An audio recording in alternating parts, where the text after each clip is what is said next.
disapprove of what you say, I will defend to the death your right to say it. This is Vegas All-Net Radio, the final frontier of free speech.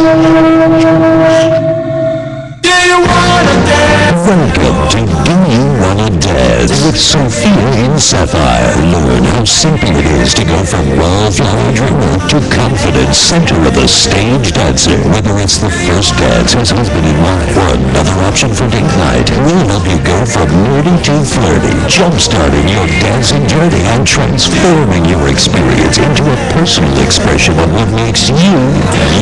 And now, your host for Do You Wanna Dance, Sophia in Sapphire.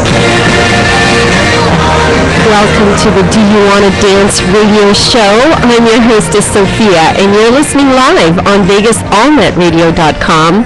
This show is about inspiring you, helping you get out there, jump-starting your dancing journey, making the most out of your first dance experience. We have tips and tricks to show you how to get from nerdy to flirty, using today the secret of giving back to the community. That's not something we always hear about or think about when we plan big events or even dance, but there's a lot of people out there that might not have the opportunity for those things. So we are going to have Adam Frazier join us later. He is from the Wish Upon a Wedding organization. They have 10 chapters across the U.S. and they grant weddings and wishes to people who are terminally ill and have altering life circumstances. I think it's an awesome, awesome thing, so please stay tuned to hear more about that later. If you missed a show, please visit our website, sophiainsapphire.com, to have access to archives and downloads. Like us on Facebook to be personally invited to Sophia in Sapphire classes and events. Big announcement to everyone who's tuning in tonight at the Encore on the Las Vegas Strip. We are having a meet and greet for Sophia in Sapphire and radio launch party at Andrea's, which is a restaurant. Party starts at 7 o'clock, and you will meet Sophia in Sapphire team. We will be all dressed up in Latin costume, Swarovski crystals and all. So come on down. It's a free event. Come support Sophia and Sapphire. Co-hosting with me today is Magic Al Jensen. Welcome to the show. Hi there, Miss Sophia. You are looking particularly wonderful today. Thank you so much. I'm kind of in a rush running around all day for the big event tonight. In preparation for the big radio launch party tonight as part of Yvette Auger Brown's Cosmopolitan Connection, Andrea's, which is a fancy place, over at the Encore, which is a fancy place. Yes. And you, Sophia and Sapphire, are going to be there, a very fancy dressed girl. Looking good. Thanks. So I came into the studio dressed up almost without the dress, but the hair's done. I have a regular dress on. Oh, okay. But looking good. I'm excited because Andrea's is a very nice place, and the Encore, just a delightful place, and Yvette Auger Brown's Cosmopolitan Connection, fantastic networking opportunity. Going to be lots of people there tonight. Roger Bennett will be there with his fancy camera shooting pictures of everybody that will want to be photographed with you, as well as some other dancers that will be dressed in appropriate ballroom dance attire. Yes.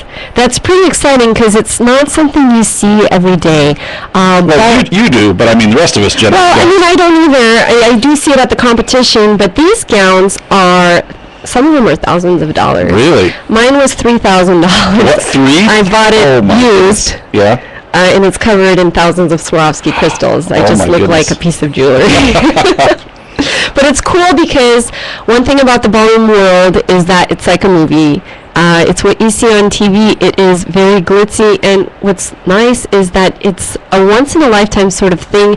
You don't see it around, but how cool is it to be in an environment where everyone is all dressed up like nobody's business? Yeah, that's awesome. And you feel so special. You feel so legit and so expensive. We're actually bringing back... And poor. We're bringing back the old Vegas vibe. Yeah, you know, and I heard it from other people before that there was a lot more of this stuff, you know, going on. When I started coming to Las Vegas in the early 1980s, you were expected to, when you went to a show, gentlemen wore jacket and tie, ladies wore gowns. You went out to dinner, ladies wore gowns, gentlemen wore jacket and ties. I mean, a tuxedo was common, and you never thought about wearing shorts and flip-flops. You know, going through a casino, you were always dressed up. It was just a different time. Yeah, it is my pet peeve that people don't take the time to take care of how they look and how they present themselves to other people, because it all translates, you know, how you carry yourself, what you choose to put on, the language you use, even the way you move through space. Yeah, we've talked about that the last couple of weeks, about the body language that we use and the words that we use, how they exude our confidence or lack thereof in the messages that they send. Yeah, and actually, so our last week's guest was body language expert Tracy Brown. Right. She is an author of Body Language Confidential and Body Language for Profits. She was on the news analyzing body language of the president and all these different political debates, and gave us so much insight on how much information there is without many words. Exactly. You know, and I think we're kind of losing it in the modern world just because there's so much technology. We're getting out of touch, and I love the ballroom world because you have to be in touch. You have to, you know, connect with other people. You have to be aware of other people, how you make other people feel too, and it's just so much respect there. You know, a gentleman takes care of the lady, you know, takes care of her gentleman, and it's so sweet. It is. You know, I really like it. Tracy was a great guest, and we had Dawn Elizabeth on the week before that talking about neuro-linguistic programming. Yeah, now that was interesting. NLP, the way that we use the words that we use and the impact that it has on the recipient of those words. And we talked about its secret weapon, how to get people to dance with you using the correct language. Exactly. And we did consider renaming the show to Would You Like to Dance? Exactly. Instead of Do You Want to Dance? So that was great. You know, you've had some awesome guests. Awesome guests. Over the last several weeks. Well, this is, what is this edition number 14 or 15 today? Today is 15. Today's number 15. You know, June did have a theme of psychology. Right. You know, and I love finishing up the month with the giving back, because that's psychological too. Yes, it is. You know, we experience a lot of good things in life, and we're always trying to improve ourselves. But you know, there are some people out there that they need our help and attention. That's right. We are infinitely blessed, and some people, unfortunately, you know, are blessed with difficulties and challenges in life. I like how you said that. I mean, everything that we have is a blessing. The fact that we get to grace this earth, you know, with our presence just for a single day, you know, is a blessing in and of itself. And the more days that we have, the bigger the blessing. And some people, well, let's face it, everybody has challenges of one or another. And some people have, you know, significant, like, terminal illnesses and challenges.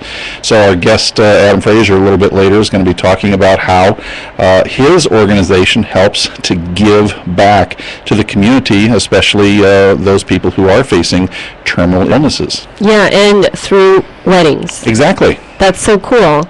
Exactly. Very unique. So I'm looking forward to hearing a little bit more about that as we go along. But there's a question I've been dying to ask you. Right. Is it okay? It's okay. Because you have a brother, Mike, who was on our show a couple of times. In fact, I think he co-hosted for me last week. Yes, he did. When I was unavailable, and we did an in-studio pre-recorded interview that's, as we say in the business, in the can, that we'll use at some point in the future.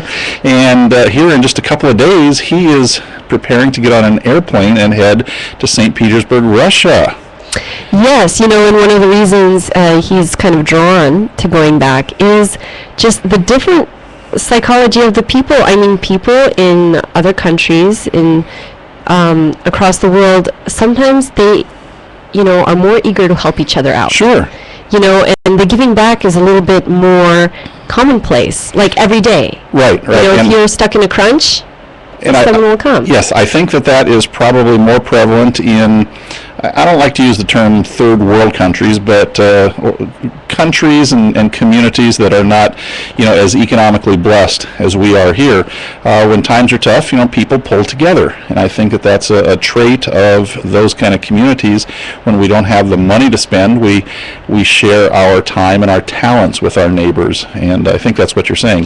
That is what now, I'm you saying. had an experience yourself in the Ukraine, if I'm not mistaken. That's right. In the Peace Corps. You spent time in the Peace Corps, stationed in a small community in the Ukraine. I want to hear a little bit more about that. Yeah, that was an experience where you make something out of nothing. I mean, there is nothing even to make. But you have to be super creative, super persistent. You have to fight through a lot of people who don't believe in what you're offering or the charity that you're providing. So it was really cool. It was about 2.5 years. I lived in a village on a dirt road with a goat, and I learned Ukrainian fluently. I did not speak it before. In a village with dirt roads and a goat. Yes, we didn't always have heat or water or, the amenities. But what the interesting thing is, I would go around to different, small cities or villages, and I would talk to diplomats. And there was this one experience where I had to do a speech in front of 50 Ukrainian diplomats. Really? In Ukrainian, talking about grassroots projects, which is a foreign idea in